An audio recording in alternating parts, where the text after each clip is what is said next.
Over the past 3 weeks, I've shown you the science behind why the ask feels dangerous. I've shown you the specific moment where the sale disappears, and I've shown you why the ask only works when it comes out of a real listening, out of holding space well enough that the person tells you what the work actually means to them.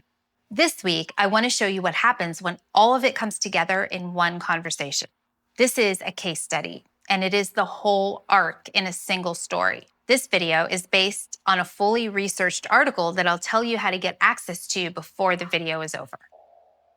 I had a student, I'll call her Sarah. She had been building her art business for almost a year. Very strong work, warm leads, a newsletter, 2 group exhibitions, 0 sales. Not because nobody wanted her work, because she never asked anybody to buy it. In our first session, I asked her to tell me about the last time someone had expressed real interest in a piece. She described an opening from 3 months earlier. A woman stood in front of one of her larger canvases for almost 10 minutes, had asked about the process, had said it reminded her of somewhere she'd lived as a child. She even took a photo of it. I asked what Sarah did next, and she said, well, I told her I was so glad it moved her like that. And then she left. I asked if she followed up. She said, 3 months had passed, it feels too late. Here is what I noticed. Sarah had done something right without knowing it. At the opening, the woman had told her exactly what the work meant.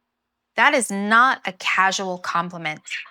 That is discovery. That is someone giving you, without being formally asked, the exact information that makes an ask feel like service rather than pressure. Sarah heard it, and then she did nothing with it. So her plan was simple. One assignment, write the follow-up. Not a pitch, a direct message that reflected back what the woman had shared and offered her a chance to say yes.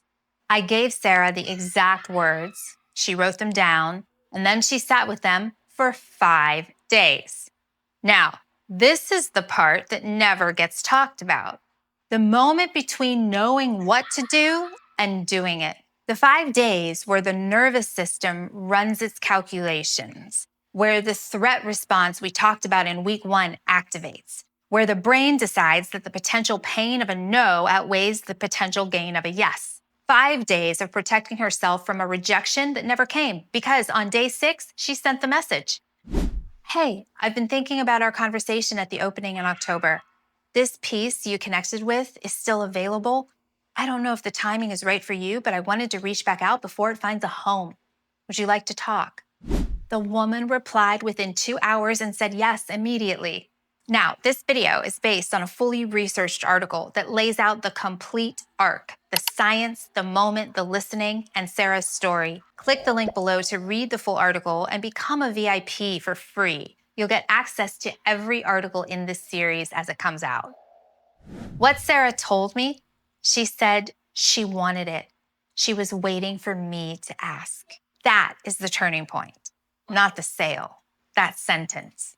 Because here's what it reveals. The woman had gone deep at the opening. She had told Sarah what the work meant to her, what it reached in her, what memory it surfaced. She had done everything but ask for the piece herself. And then she waited for 3 months for Sarah to come back to her. Sarah had been protecting herself from rejection. The woman had been waiting for permission to say yes. This is the whole arc. The ask feels dangerous because of the neuroscience we covered in week 1. The moment disappears because of the pattern we covered in week 2. And the ask only lands when it comes out of real listening, which we covered in week 3. And Sarah's story is what happens when an artist finally trusts what she heard. The woman had already told her at the opening in those 10 minutes. Sarah heard it. She just hadn't trusted it enough to act on it.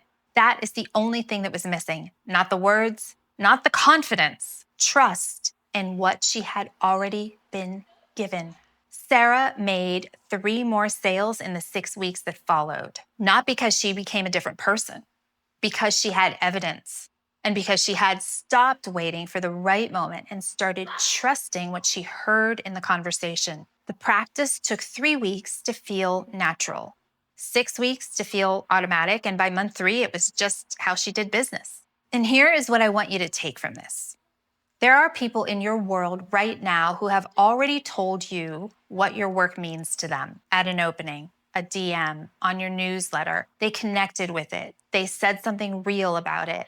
And then they went quiet. They're not gone. They're waiting. You heard what they said. You have what you need. The only thing left is to trust it and close the loop. Before you go, drop a comment with one person you know has told you your work means to them and you haven't followed up with yet. Just one. Name that moment. That's the first step. I can't wait to give you support on that. And click the link below to read the full article about this and become a VIP so you get every article in the series the moment it comes out.